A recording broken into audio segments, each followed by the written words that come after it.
It's my pleasure to introduce John C. Robinson. Dr. John Robinson will be our teacher and facilitator for the next 4 weeks on the subject of the mystical Jesus.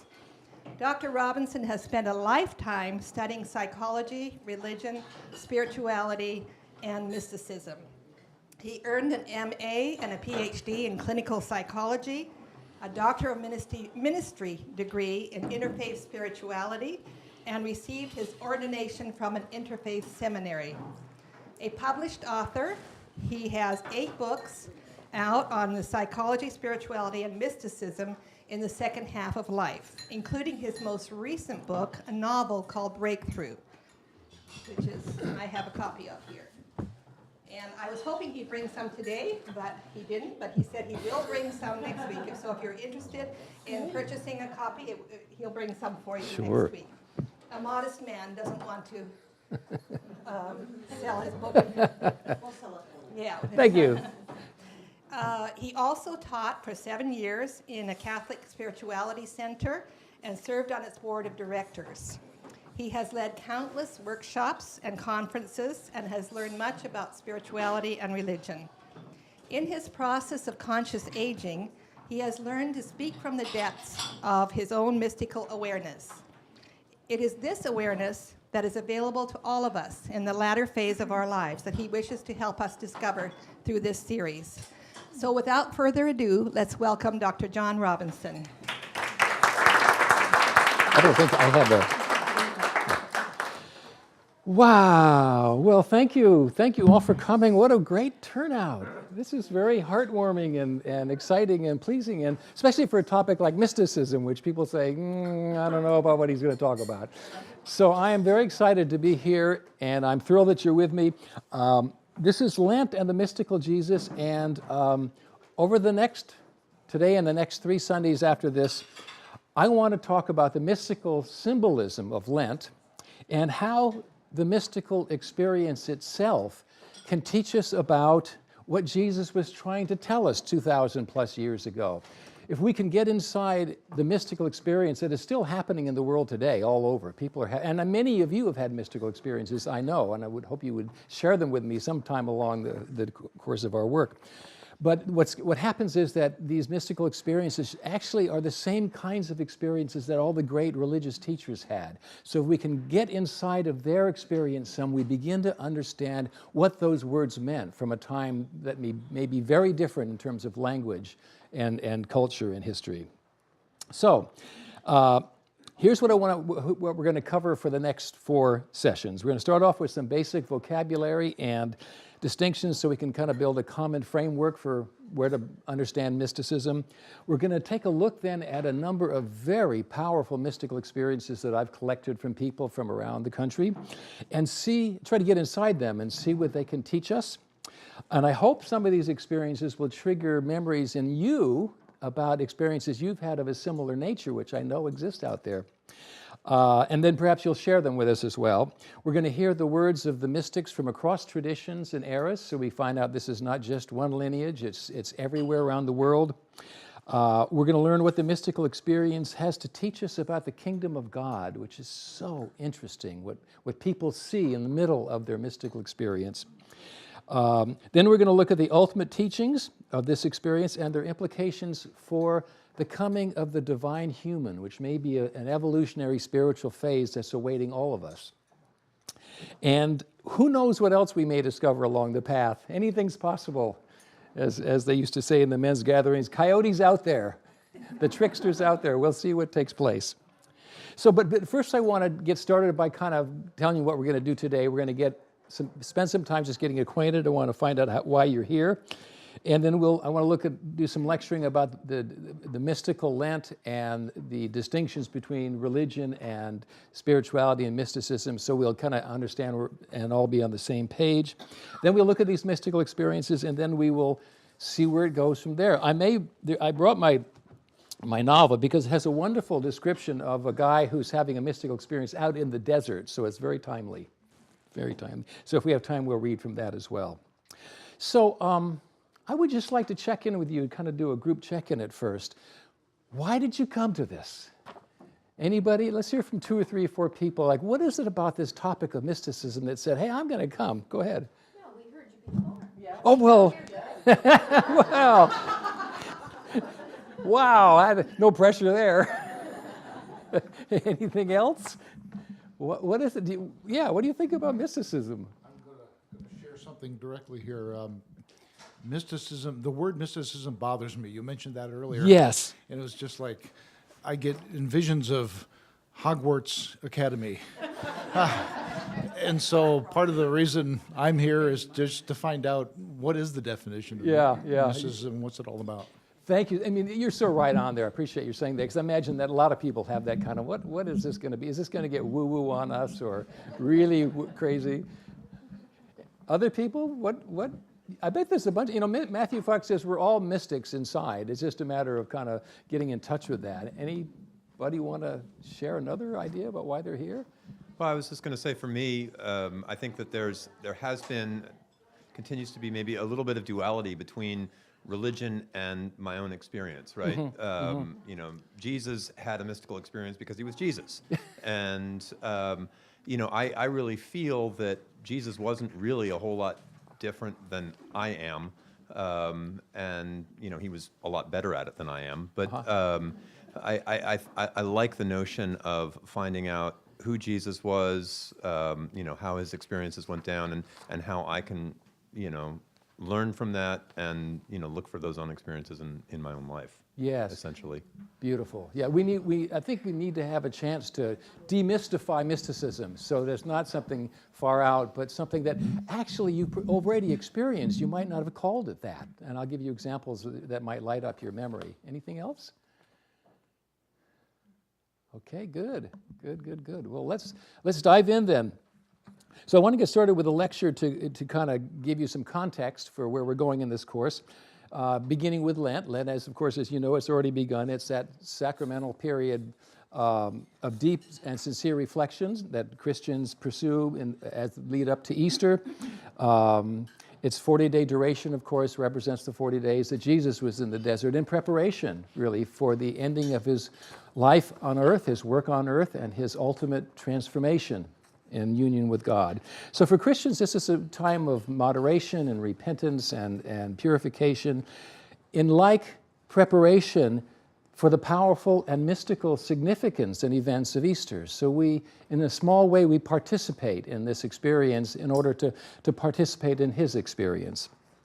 So, like many religious activities, the practices that we pursue in any of these times are meant to give us an experience, a chance to participate, a chance to appreciate what our guiding figure was trying to tell us and experience. So we too go out into the desert at this time of the liturgical year. We go out in the desert by giving up something of our worldly life. We don't give it all up, but we give up things that are important to us. And we do this in order to participate in some small way in his incredibly powerful transformation and what he knew he was getting into. So in this way, we share in his journey. Now, from the mystical point of view, it goes another couple steps further. His death and resurrection takes on additional meaning, representing really the death of the old self, the familiar self, the small self, and the birth or revelation of the large self, of the divine self, as your own self, somewheres inside or around you. So in giving up things important to the small self in Lent, we are actually giving up parts of our own self, which makes space then for the divine to shine through us. Jesus, of course, gave up everything and experienced in his union with the divine the fullness of his original divinity. But as we will see, when we do this ourselves, we begin to have the same kind of experience. And the more we do it, the more mystical we become, because we discover that what stands between us and the direct experience of the divine is this idea of ourself, is this self-concept, this self-idea, and the world that it creates of identity, time, and story. That world creates a lens that keeps us, almost like a mirror, that we look in the mirror and all we see is ourself and our beliefs and so forth. We don't stop to see that on the other side of that there is this pristine, infinitely precious divine world all around us that we don't have time to look at because it's getting late, we have things to rush off to. But so this idea of giving up the self, this idea of death and resurrection or death and rebirth, which is a very archetypal idea in religions, is found in Christianity everywhere. C.S. Lewis puts it this way, paraphrasing Jesus, he says, "Hand over the whole natural self, all the desires which you think innocent as well as ones you think wicked, the whole outfit, and I will give you a new self instead. In fact, I will give you myself. My own will shall become yours." What a perfect message for the mystical Lenten season. And Meister Eckhart, a wonderful mystic who got in trouble so much for being a mystic, says it this way. He says, "In my soul, God not only gives birth to me as his son, he gives birth to me as himself, and himself as me. My truest I," he says, "is God."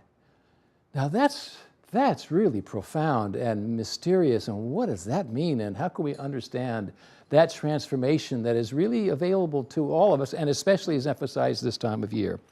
Thomas Keating puts it this way. He says, Lent is not just about doing a few practices like fasting or giving to charities or doing vigils. We are called by God to enter into a change of heart, to open to a new reality that is our true self. Wow, this new reality that we're opening is our true self and beyond, he says, the image and likeness of God. We're opening to this image and likeness of God that we already are. This discovery, he says, is always a losing of ourselves, a death and a resurrection. So this is a lot of the mystical symbolism of what Lent can mean. And I want to say one more thing about that. I believe Jesus was a forerunner of a transformation of consciousness that's really coming to all of us. As Lent is a perfect opportunity to experience this kind of change, we leave the chronos time of clocks and calendars and appointments and identities and things that we have to do and enter the kairos time of time outside of time, of sacred time, of time in God, literally of mystical consciousness. That's where we want to go in this class. We want to go from the everyday world of people, places, and things into an awakened state where we see past that stuff, and that stuff disappears, and we see the infinite beauty of the divine which we already are. So Easter represents this possibility of dying into the Spirit. Wow, so are you ready? Buckle your seatbelts, here we go. Jesus had many, many powerful mystical experiences, his baptism, his transfiguration on Mount Tabor, his crucifixion. These profound experiences were the source of his teaching. They were the gift that he brought us of having the courage to actually go through this experience and reveal it to the rest of us. Because this course is on mysticism, I wanted to begin with some basic context, distinctions, and definitions. So we'll answer your question and your question of where does this fit with what I've come to understand or misunderstand about mysticism. So, what is mysticism? Well, mysticism is really the direct, firsthand, immediate, here and now experience of the divine. No, nothing in between. No theology, no belief systems, no anything else. You're just experiencing it now. Mystical experiences can be divided roughly into three categories. There are small mystical experiences that occur around situations of awe and reverence. You walk into one of those great churches in England or on the continent, and you just are amazed and in awe of the beauty and the love and the commitment that went into this construction that awakens our consciousness. Or at the birth of your child, when you go through this incredible labor and all this pain and swearing and problems, and suddenly there it is, this precious little thing, that thing you're experiencing. Then you're not thinking about your bank account, you're not thinking about going to college, you're just caught up in the moment so intensely it becomes a mystical moment. And at the moment of death, when you're with people who are dying and they're in the final stage, there's a kind of a peace and a serenity and a beauty and a oneness that happens in that final moment. That's also a small mystical experience. So we have small mystical experiences all the time. You might just be sitting in your kitchen, and you're you kind of got nothing to do for an hour, and you're watching the dust motes float in the sunlight coming through the blinds, and you kind of space out, and then you look at the clock, and it's been 20 minutes, and you didn't know where you went. That was the beginning of something very powerful. That was the beginning of a mystical moment. So we're going to learn more about how all those things work. So there's the little mystical experiences. Then the second category are the big, giant, enormous mystical experiences, variously known as enlightenment or cosmic consciousness or what are the other terms for them?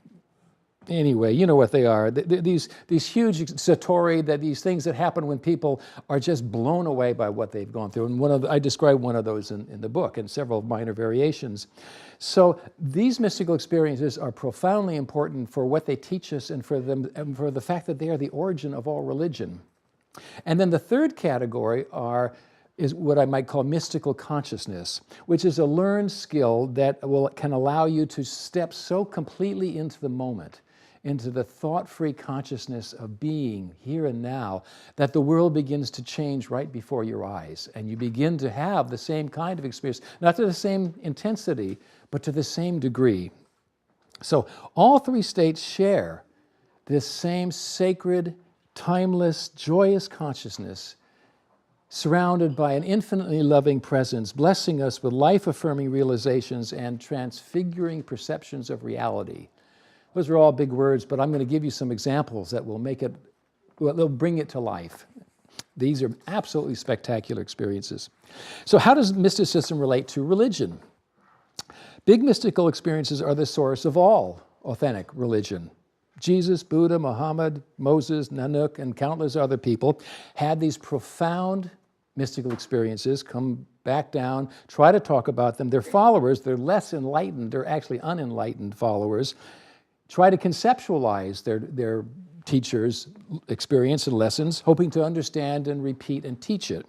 In the process, they create theologies that are, over the years and over the centuries, sometimes more about the theologians than they are about the original experience, which is why in this country alone, we have over 500 different sects of Christianity.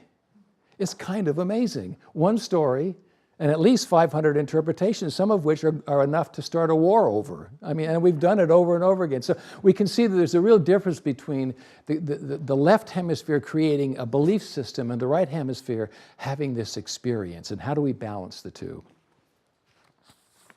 So, and what is spirituality then? So we have religion, we have mysticism, and spirituality is the personal meaning that we each make to make sense out of our own religious beliefs, intuitions, and moments of mystical awareness. So in a congregation of 300 people, you will have one religion and 300 separate spiritualities, because you put any two people together and get them talking, and they don't agree on what it is that is the ultimate of nature of the religion or the religious experience.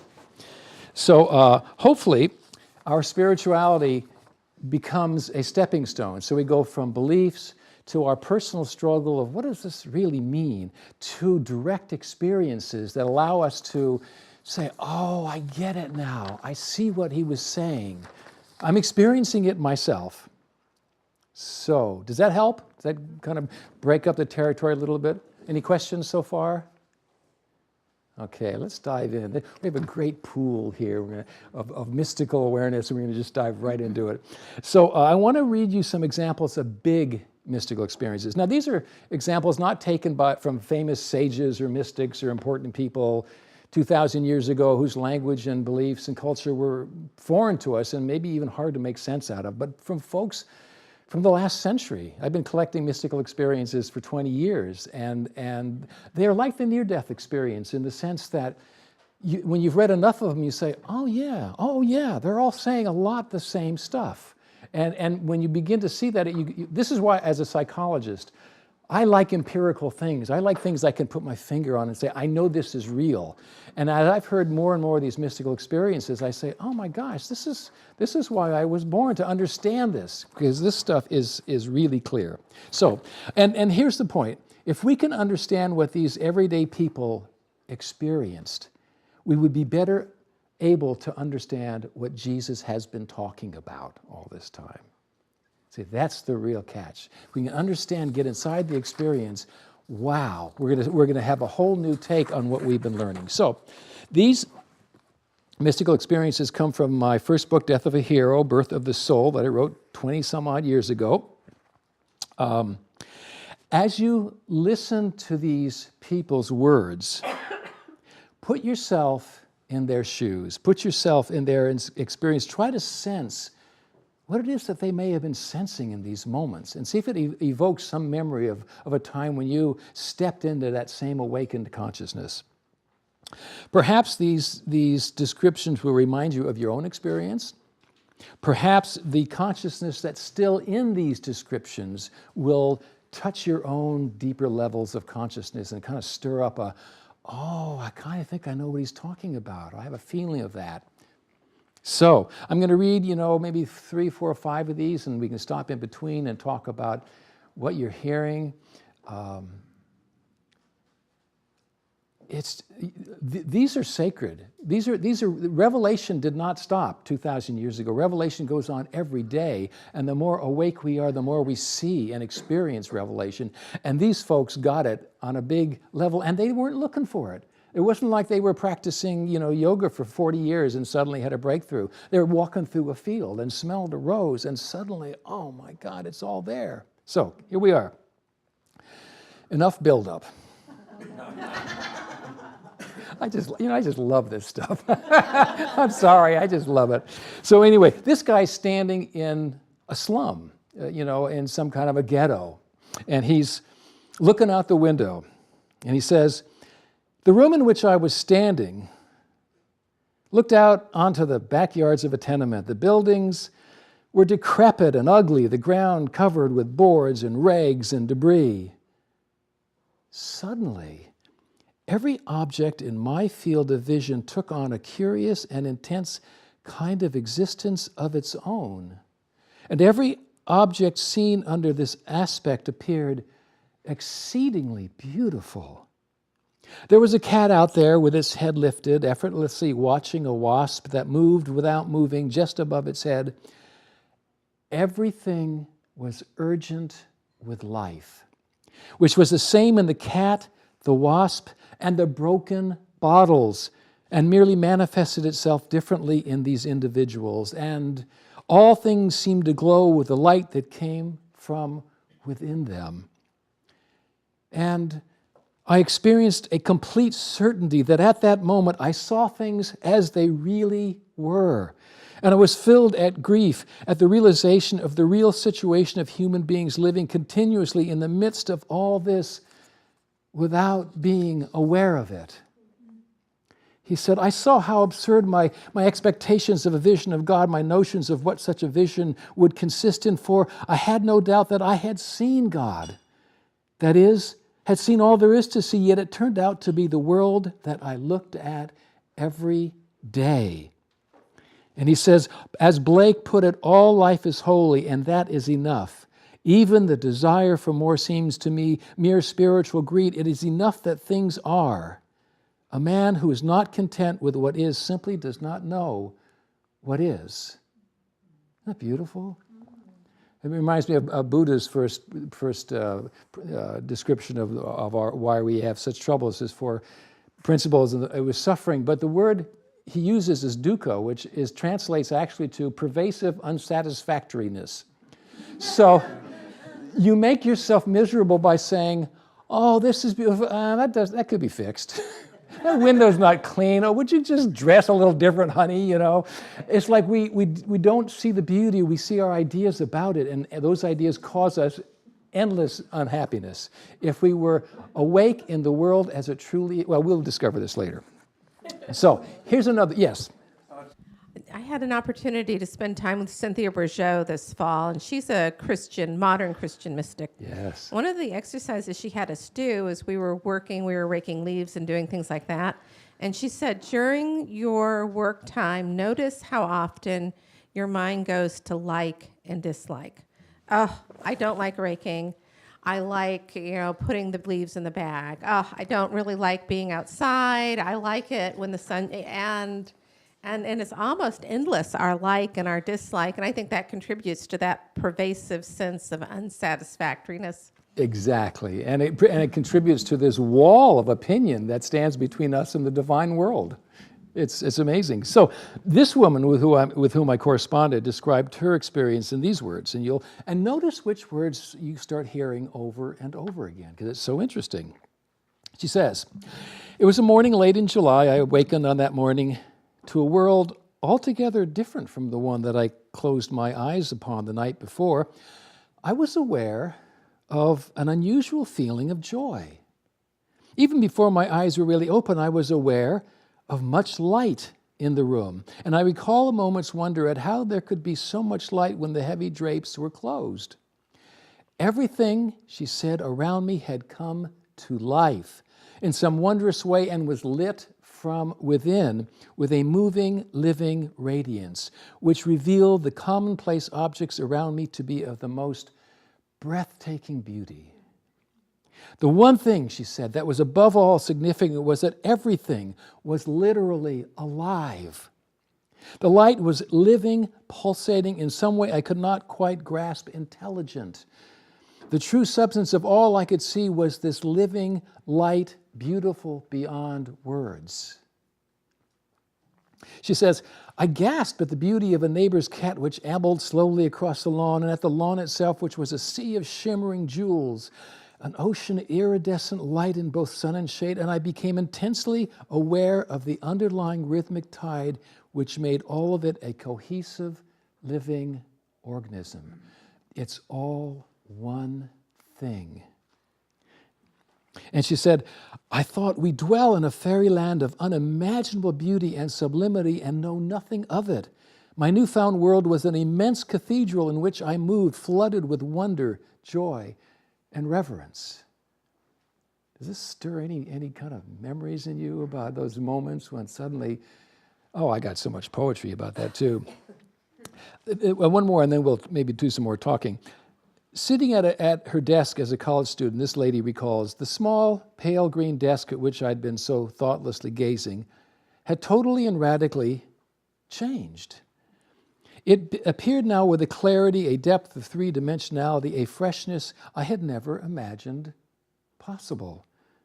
At the same time, in a way that is utterly indescribable, all my questions and doubts were gone as effortlessly as chaff in the wind all at once, yet not in the sense that I had ever known anything before. She said, I had plunged into a numinous openness which had obliterated all fixed distinctions, including that of within and without, and a presence had absorbed the universe, including myself, to which I surrendered in absolute confidence. Passing the campus chapel, I remember thinking that I had been taught in church to think of myself as here on earth and God as above and out there, and to aspire to heaven as if in some future time and place. I knew now that eternity is here always, that there is no higher, no deeper, no separate, no past or future time or place. I felt I was done forever with all seeking, all philosophic and religious doctrines, all fear of dying or concern with the future, all need for authority other than this. They say that over and over again. So what are you hearing? You know, what does this bring up for you? Pardon me? I was saying the same thing. She said timelessness. Timelessness, absolutely, yes. And what else? Unity, oneness, yes. That all the distinctions we make, like Janet was saying, are coming out of our head. You know, this and that and this and that, creating this. And what else? Light, yes. Let there be light. Yeah. Where was the cat in that last one? Yeah, right. Just ambling along over this field of iridescent jewels. I don't know. When you read a poem, you realize a lot of times that they're just talking about something you see all the time, but they see it in a different way and they're able to express it poetically. It kind of arrests your normal racing mind, and you look at it a second time and a third time. And we're going to be doing a practice next week that'll have this kind of thing in it. But if you look at anything without thought, intensely for a long, extended period of time, you discover that it's not anything like what you thought. In fact, it's infinitely more beautiful, mysterious, timeless. See, there's something about the way we change our consciousness that eases us into all of those dimensions that you're talking about. Well, no, a lot of us in the 60s took a lot of drugs trying to have this experience. Young people want to be initiated. It's instinctual, it's archetypal, it's aboriginal, it's what we've always been, but we don't initiate young people anymore. So they try to initiate themselves by jumping off of buildings, and taking drugs, and that's really one of the failings of our culture. But we are each seeking this experience, we just don't know how to get it. And the question is, how can we get it in a constructive, loving, safe way? And that without losing anything horrific. Are these people describing a semi-state of consciousness, like they're in a dream? No, they're experiencing an incredibly heightened and intensified state of consciousness. And very, very sensory. They see and they hear. It's as if everybody turned your senses up 100%. And everything therefore becomes brighter. When you look at anything intensely, which I don't know how it works with the retina, but it gets brighter and brighter and more interesting. They're seeing with that kind of shift in consciousness times 100. And they didn't know it was going to happen.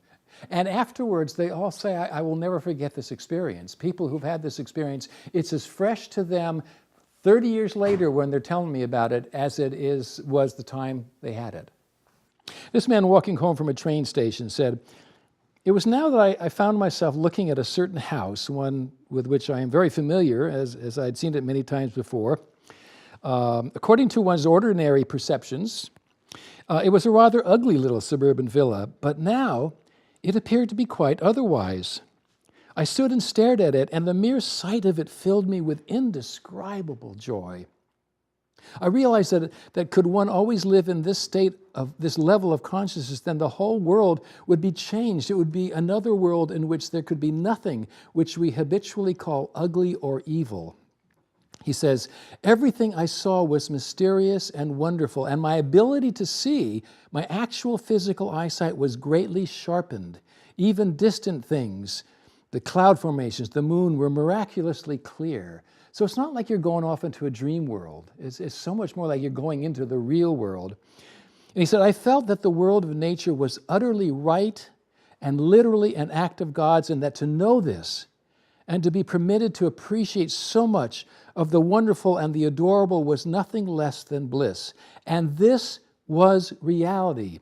That is the whole point. The feelings and thoughts we usually have are not real by comparison to this new condition into being which I had found myself. My knowledge of this reality, which lies beyond where we normally are, was undeniable and irrefutable." See, it takes on that level of conviction. And he says, "At one point, it flashed upon me with the same effect as an irrefutable conviction. Of course there is God. God was here. He was in everything that I looked at. And in me who looked, I was in God's presence." This is the mystical experience. This is what we find in these moments of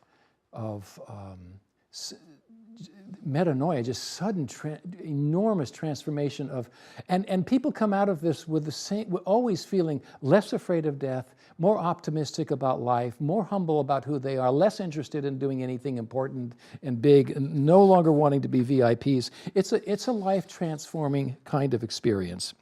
Now we just read one last one. This poor guy had been depressed for some time. He said, "Often in my late 20s and 30s, I had a good deal of depression.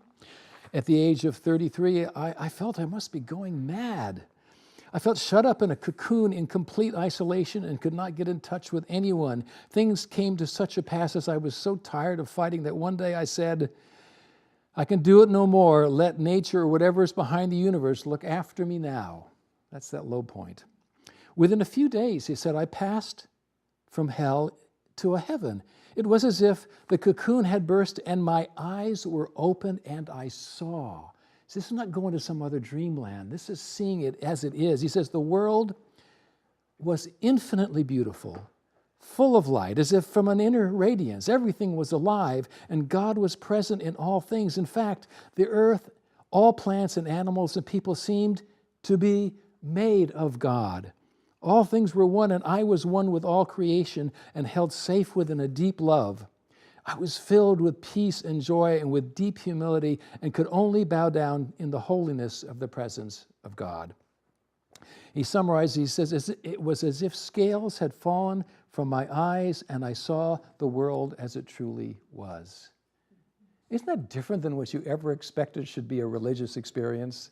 You know, and very often there's always a sense of presence, of a loving, divine, infinitely intelligent presence that often sometimes people just get swept up into it, and they have a period of lost time and then they come back, and then a friend of mine had that experience, and as he came back, he could feel himself coming back into his old personality. And the irony, of course, is it doesn't fix your personality. Yeah, it was all the problems he always had, but he was much calmer, and he had a perspective now on his other problems. It was very different. Jack Kornfield talks about this a lot in his writing, that he has worked a lot with some of the most well-known Zen teachers and writers and so forth, and they talk about how great their experiences are in Buddhism, and then they move on to the next topic about how hard it is to live like this. After enlightenment, there's laundry, but then there's also all your old hang-ups which are still there. So the work really begins as you've had this experience to see if you can live a life from what love wants from you, not from what your head wants or for what the culture wants or something else. This is where you get a shift, and you begin to no longer fit so comfortably into society. And as Matthew Fox says, the mystics become prophets because they end up saying things like, "This is not right. The world I see is not like this, and you're damaging the earth or these people or whatever."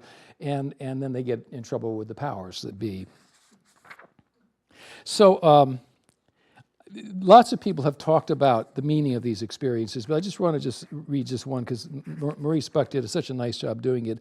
He says, "The person who has this experience does not come to believe merely, but he sees and knows that the cosmos, which to the self-conscious mind seems made up of dead matter, is far otherwise, is in very truth a living presence. He sees that instead of men being, as it were, patches of life scattered through an infinite sea of non-living substance, they are, in reality, specks of relative death in an infinite ocean of life." Isn't that fascinating?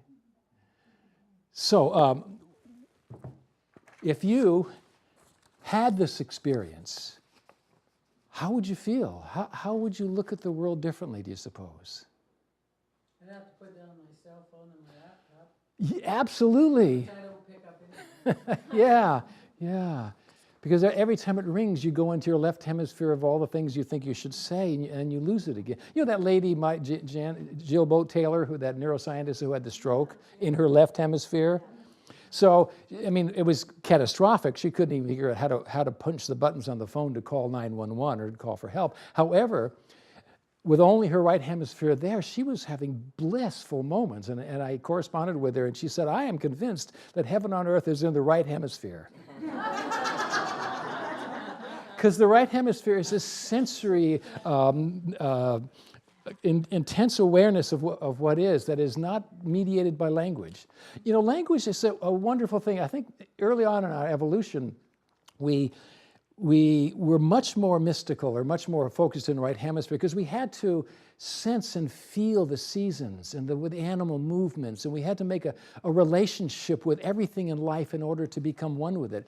And then language developed, and from language came technology, and it was so powerful that we've been completely hooked now by the language of our life and the culture, and so, which is important. We wouldn't, planes, trains, and automobiles, we wouldn't get any place without the left hemisphere and the way it organizes things. But it is so loud now that there's no space for silence. And silence takes us into this other dimension, silence and stillness. So how else, if you saw this world in awakened consciousness every day, what would you want to do differently? How would it affect you? In a way, that's the whole struggle that this book was all about, because the psychologist who takes on this patient who has this giant mystical experience and then starts living in mystical consciousness, the psychologist keeps saying, "Is this psychotic? You know, because in the old days it was. Freud was very against religion and believed any kind of religious beliefs were basically infantile autism of one sort or another. Is it drug? Is the guy on meth? You know, is he taking LSD? What is going on here? Is it an organic brain dysfunction? And none of the people he goes to consult with seem to have any better understanding than he does. And so this patient really becomes his teacher, showing him that stop thinking, you know. And so what happens. Oh my gosh, we're running out of time. So what happens is that the psychologist goes, he is so confused about this, and then the patient's wife, who's in a very conservative church, starts picketing his office, and the newspapers come out, and then she complains to the board of psychology, and so he's going to get arrested, and because he's practicing outside of his scope of confidence, and all this stuff is going on. So he goes out. He gets a flyer coming across his desk that says Vision Quest. So he says, "Oh, I need to get away. I'm going to go on this vision. I don't know what it is, you know, but I'm going to go on it." And so he has this experience out in the desert. Would you like to hear what it was like? And incidentally, you know, I am the kind of person that never writes about anything I haven't experienced. So.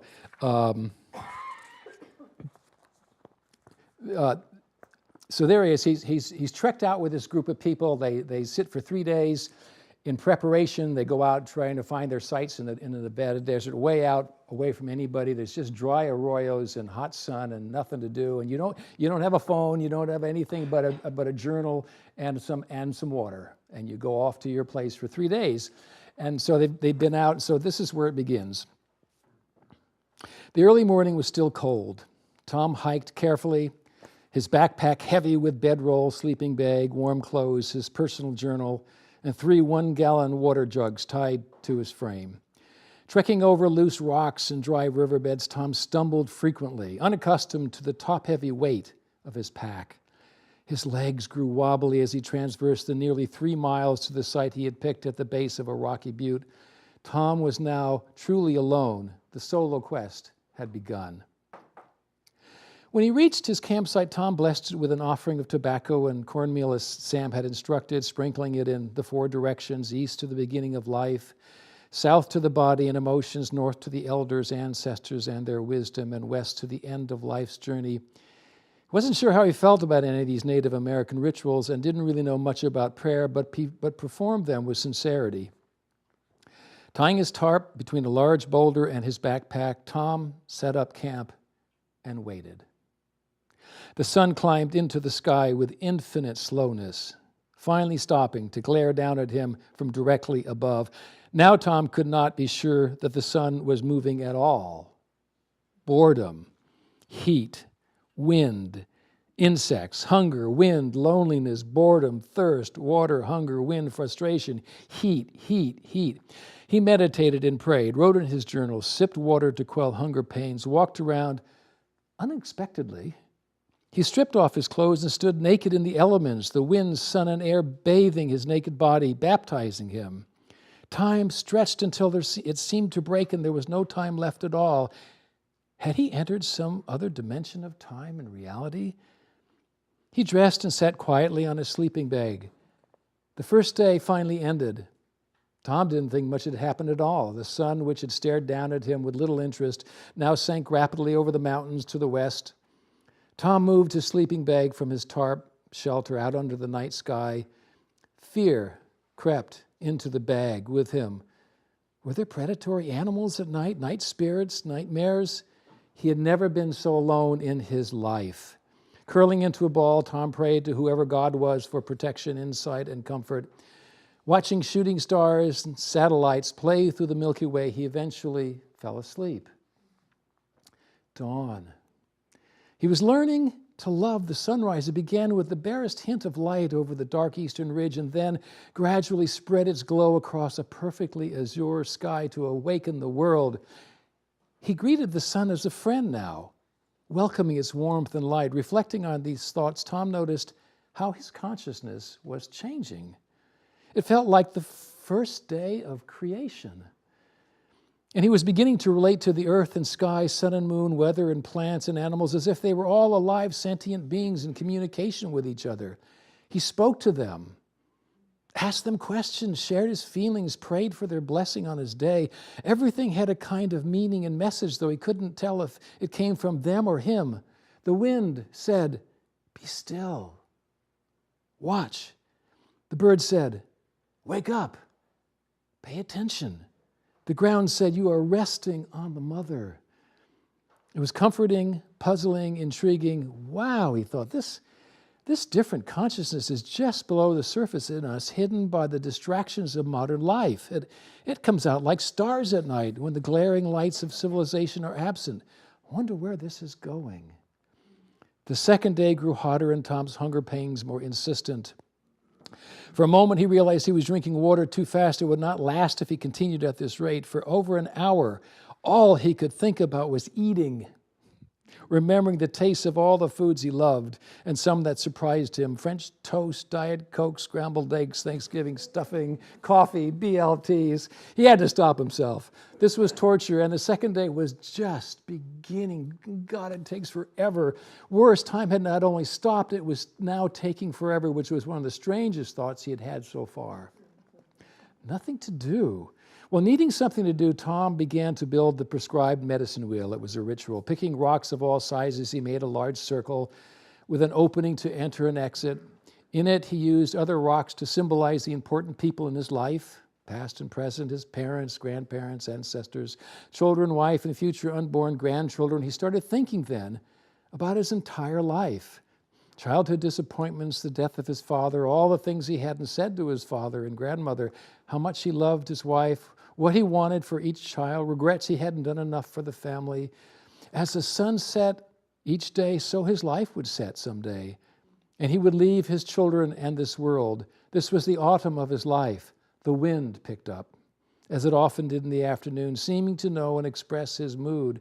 Tom began to cry and was surprised to hear himself sobbing for his father. "Where are you, Dad? I need you. You would understand what I'm going through." And then it was over. The sorrow left, the wind died down, and there was only the present, barren landscape, timeless, forever, impersonal, mystical. None of this made sense. It didn't need to. Thoughts came and went in disordered sequences, sucked away by the vast desert vacuum. More strange thoughts. Why am I alive? Why are we here? Where is God? In this emptying, Tom realized that what he thought he knew consisted merely of beliefs overlaid on the timelessness of this new consciousness. But beliefs were not innocent. They carried the power to start wars, create poverty, maintain prejudice, even religious beliefs. Why were we so invested in beliefs that cause pain? No longer hungry and with more energy than he would have thought possible, Tom hiked to the top of a butte behind his campsite. Vigorous movement felt good, purposeful, alive, and the summit, perhaps only 60 feet high, provided a panoramic vision of the area, but there was something closer. Perfect, tiny, delicate, colorful wild flowers hidden from the wind in crevices everywhere. Tom thought, look at how they grow in such beauty and joyous profusion with no hope of ever being seen, no ego at all. They grow for the love of God. Now, that's an unusual thought. We too grow for the love of God. That thought felt even stranger. Somehow Tom knew he was no longer himself. He had entered an altered state of consciousness. Feeling braver, he asked aloud, well, what is consciousness? Where is it? Who is it? The answer moved into his awareness as easily as water into a sponge. It is God. Consciousness is God. Personal consciousness is simply a limited state. With this realization, the landscape around Tom filled with consciousness. He sensed it directly, sensed it was awake and aware of him, and aware of him sensing it. He thought, the world is alive. This is what Paul was talking about. Consciousness is not just in me, I am in it, and it is everywhere. Tom sat down on a rock and let the implications multiply. I have been blinded by the culture's belief that God is somewhere else, appearing to man only in some radical, scary, otherworldly, Hollywood-like form. I'm experiencing God right now, he thought, and God is conscious of me. Tom was stunned. And if all of this And if all of this is consciousness and being of the divine, then I must be made of that too, filled with God's being. Suddenly, joy began to spread inside him like an inner sun. There is nothing I have to do or be, no place I have to go to find God. This is it. I am in God. God is in me. We are one consciousness. On the top of this windy, ragged butte, Tom opened his arms to the sky and earth and laughed. Thank you, God, he shouted even louder. Thank you, thank you, thank you. Again, with no hesitancy, Tom lay face down on the hot, holy ground, making as much contact between earth and his body as possible, and loved her. There were no boundaries now. For a moment, he was complete. So that is the kind of thing you get out in the desert. The fierce power of the desert, the wind blows your tarp away. You have to keep chasing it down. The tarps are blowing so loud you can't hear yourself think. The sun comes down and beats up on you, and then it goes away and it comes back again. And there's nothing you can do, and there's no place to go, and you sit there. And all the stuff of your life, this is like Lent. I mean, this is how it comes back to Lent. All the stuff of your life that has been distracting you from the divine comes up. Old upsets, sad feelings, things you need to work out with your family, whatever's there. And then even that passes, and you're left with a kind of a silence and a beauty that is magnificent. And that is the opening of the mystical experience. So I would bet that many of you have had small or big mystical experiences. Show of hands, how many of you might have had some yeah. And I've noticed that the more I teach about mysticism, the more I explain what it is, more hands go up, because it's almost certain that all of you have had this. The father of one of the humanistic psychology, Maslow, said someplace that he talked about these as peak experiences, as you may know, these really wonderful moments of unity, oneness. He said, the better he got at interviewing people, the more he could find those experiences in almost everybody, except from those people that were very much organized in the controlling of things, administrators or whatever, particularly in religious organizations, he said. Because they were so busy keeping things in order, they couldn't let it fall apart, and open to it. But it would for them too. I mean, it's all part of this amazing oneness. I guess it's 1 o'clock. Oh, it's 1:50. Oh, good. So, great. Does anybody want to share a little bit of what their mystical experience was like? I mean, do you have anybody brave soul want to say what? You have a welcoming audience. I had an experience when I was in my 20s. I went to an Association of Humanistic Psychology meeting and heard all these amazing speakers, and one of them was Ram Dass. And at the end of his speech, I just started to cry. And I cried for a couple of days. But it was this sense of gratitude. And the world was just bright. And I was so happy, And it was wonderful. It was really a great experience. That's it. Yeah. That's it, yeah. Okay. I've got a question along with mine. Okay. Back again in my, might have been late 20s, early 30s, something like that. I did a fire walk. Oh my gosh. And my question was, I wanted to know if there was a God by doing this. And for 2 or 3 days afterwards, of course I lived. Thank you. And I did it a couple of times just to keep prove it to myself. Wow. But for 2 or 3 days afterwards, everything was bright. Yes. All the colors were incredible. Everything was vibrant, and there was such joy. And I was so disappointed when I couldn't sustain it. Yes. It almost always closes down, yeah. Yeah, so why can't you do this? Why can't you live in this, or what can you do to live in this continually? That's what this guy was struggling with throughout the whole book. No, I think the thing is that there's an art I want to teach you probably next time about how to do mystical consciousness, where things begin to start getting bright again. And so you probably doesn't explode into the big experience, but everything that you experience in mystical consciousness confirms what you've been hearing from these reports. you can begin to feel a presence. You can begin to feel surrounded by a consciousness that is everywhere, that is in you, that you are made of. And this kind of thing happens, and then this tide of love rises in you, and this whole thing begins to take place. And it's not woo, it's very repeatable. It's something you can learn how to do, and it happens. And then the whole art of spirituality beyond that, after that, is like, how do I do this in my life? Because life is always pulling us away from, the kids call up, there's a crisis at work, the news is terrible, and pretty soon you're back up into this space. And you've forgotten that you live in a divine world. That if we knew who we really were and where we really live, everything would be different.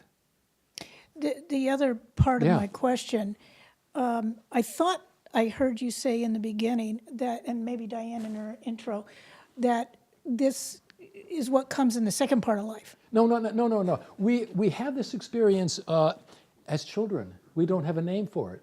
William Wordsworth has this wonderful poem. I know you all know it. He says, there was a time when meadow, grove, and stream, the earth and every common sight to me did seem apparelled in celestial light, the glory and the freshness of a dream.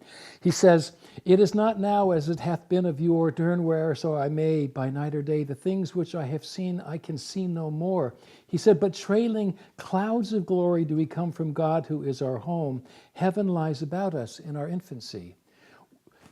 Little kids are constantly following the magic of, they draw a picture and they're done with it, and it's their parents want them to explain the picture, but they've gone to the next thing.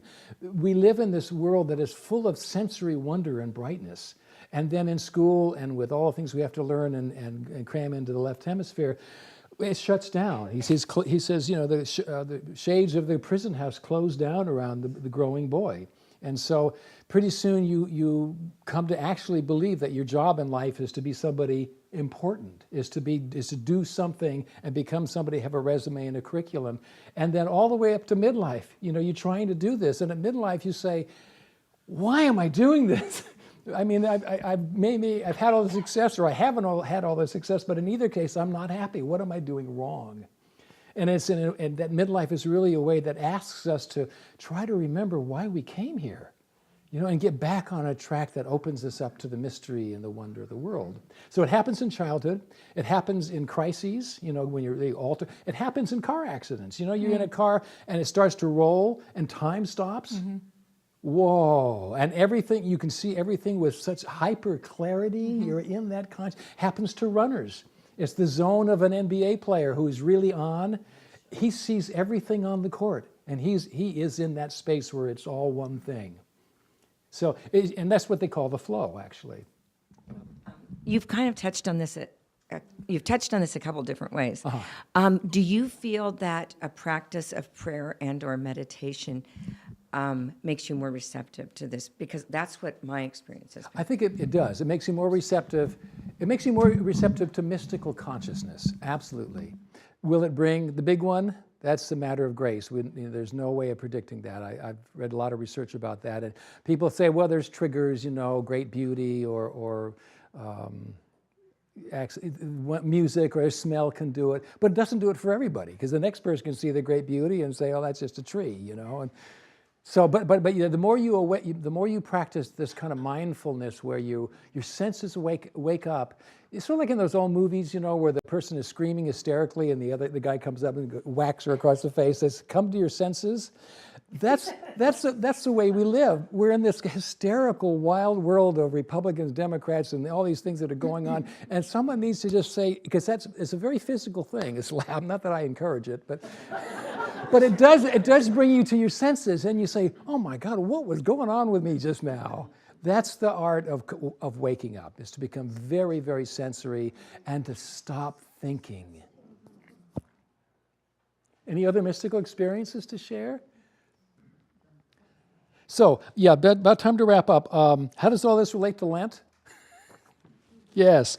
Well, it has to do with giving up your normal beliefs about self, God, and the world in order to step into this altered state of consciousness that we're talking about. If you're locked into beliefs, you can't go there. And I'm going to give you a map of the psyche in a couple sessions. But this state that they're talking about, where everything is bright and alive and filled with a light from within and infinitely beautiful and infinitely precious and absorbed by a presence that loves you unconditionally. This is the kingdom of God. And you didn't have to die. What had to die was this idea of who you were and why you were rushing to someplace so fast and what you think your life's all about, because it's all a bunch of thought that builds a prison house around you that prevents you from moments like that.